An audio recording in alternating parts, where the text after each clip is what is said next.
Assalamualaikum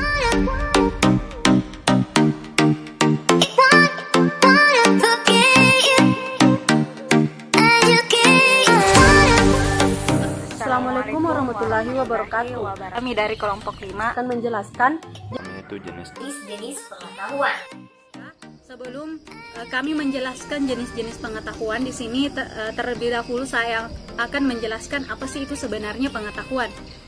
Nah, secara etimologi, pengetahuan berasal dari bahasa Inggris, yaitu dari kata knowledge. Dalam Encyclopedia of Philosophy dijelaskan bahwa definisi pengetahuan adalah kepercayaan yang benar, atau knowledge is justified through belief. Sedangkan secara terminologi, menurut Dr. Andas Sidi Gasaba, pengetahuan adalah ada, kenal, insaf, mengerti, dan pandai. Nah, dalam hal ini pengetahuan merupakan hasil pengetahuan manusia dengan subjek yang ingin diketahuinya. Ilmu kadang memiliki makna sebagai sesuatu yang dimiliki oleh seseorang setelah ia mempelajarinya. Nah, dari penjelasan yang saya jelaskan tadi dapat ditarik sebuah kesimpulan bahwa pengetahuan merupakan informasi yang diketahui atau disadari seseorang melalui panca inderanya. Pengetahuan sangat dinamis, berkembang, dan selama ada kehidupan, pengetahuan tidak bisa berhenti dan akan terus berkembang tanpa mengenal batas ruang dan waktu. Menjelaskan mengenai jenis-jenis pengetahuan. Nah, pada umumnya jenis-jenis pengetahuan dibagi menjadi 6, yaitu pengetahuan langsung, pengetahuan tidak langsung, pengetahuan indrawi, pengetahuan konseptual, pengetahuan partikular, dan yang terakhir adalah pengetahuan universal. Nah, sebelum kita lebih lanjut membahas mengenai jenis-jenis pengetahuan, alangkah baiknya jika kita mengetahui definisi dari masing-masing jenis-jenis pengetahuan yang telah saya sebutkan tadi. Yang pertama adalah pengetahuan langsung. Nah, pengetahuan langsung merupakan pengetahuan yang diperoleh manusia dan timbul dari dalam diri manusia yang tidak perlu melakukan suatu penafsiran dan pemikiran-pemikiran. Kemudian yang kedua adalah pengetahuan tidak langsung. Nah, pengetahuan tidak langsung di sini merupakan pengetahuan yang diperoleh manusia yang merupakan hasil dari interpretasi dan hasil pemikiran-pemikiran yang panjang. Kemudian yang ketiga adalah pengetahuan indrawi. Pengetahuan indrawi merupakan suatu pengetahuan yang diperoleh manusia dari apa yang manusia itu lihat. Kemudian yang keempat yaitu pengetahuan konseptual.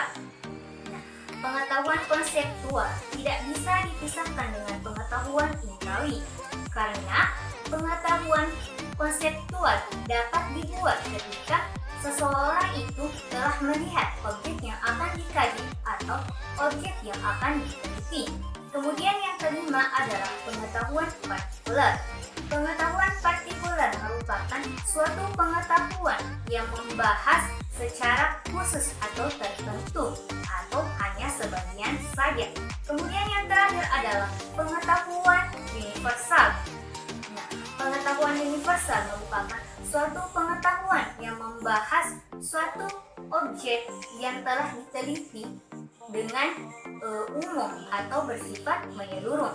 Kemudian adapun jenis-jenis pengetahuan jika pengetahuan ditinjau dari sudut dan dari mana pengetahuan itu diperoleh bukan pada bahasan value atau nilai, maka pengetahuan di sini dibedakan menjadi 4.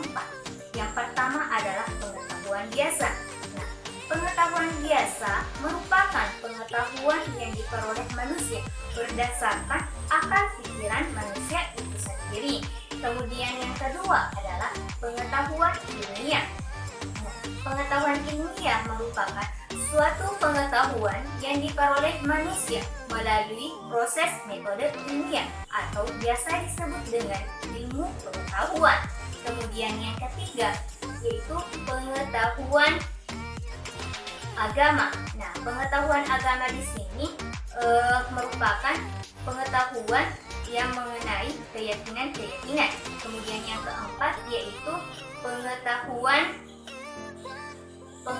filsafat. Kemudian selanjutnya Faktor-faktor yang mempengaruhi pengetahuan yaitu informasi, pendidikan, lingkungan, sosial, budaya, ekonomi, dan pengalaman usia. Adapun hakikat dari kebenaran itu sebenarnya dibedakan menjadi dua, yaitu hal yang diperoleh dan yang kedua adalah realita yang mengalami suatu perubahan. Kemudian, sumber-sumber pengetahuan dapat diperoleh dari intuitif, rasional, dan empirikal. Kemudian, setiap manusia pasti membutuhkan yang namanya pengetahuan dan kebenaran. Olehnya itu, pengetahuan di sini dibedakan menjadi 5. Yang pertama adalah pengetahuan wahyu. Nah, sebelumnya apa sih itu pengetahuan wahyu? Nah, pengetahuan wahyu di sini merupakan pengetahuan yang diperoleh manusia berasal dari kitab suci yang diturunkan oleh Tuhan. Kemudian yang kedua adalah pengetahuan intuitif. Pengetahuan intuitif di sini merupakan pengetahuan yang diperoleh dari dalam diri manusia itu sendiri melalui berbagai kegiatan. Kemudian yang ketiga yaitu pengetahuan rasional. Pengetahuan rasional merupakan pengetahuan yang diperoleh manusia berdasarkan akal pikiran manusia itu sendiri. Kemudian yang keempat yaitu pengetahuan empirikal. Nah, pengetahuan empirikal di sini merupakan pengetahuan yang diperoleh manusia dari pengalaman-pengalaman. Kemudian yang terakhir yaitu pengetahuan otoritas. Pengetahuan otoritas di sini merupakan pengetahuan yang diperoleh manusia dari sumber-sumber yang berwibawa, bukan dari hasil klarifikasi lapangan, melainkan hasil dari orang yang melihat. Menurut Burhanuddin Salam, ada beberapa pengetahuan yang dimiliki manusia. Yang pertama yaitu pengetahuan biasa, yang dalam filsafat dikatakan dengan istilah common sense dan sering diartikan dengan good sense karena seseorang memiliki sesuatu di mana ia menerima secara baik. Dengan common sense, semua orang sampai pada keyakinan umum tentang sesuatu di mana mereka akan berpendapat sama semuanya.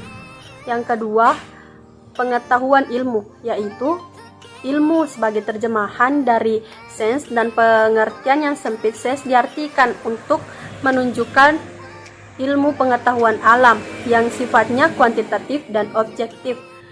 Ilmu pada prinsipnya merupakan usaha untuk mengorganisasikan dan mensistematiskan common sense, suatu pengetahuan yang berasal dari pengalaman dan pengamatan dalam kehidupan sehari-hari.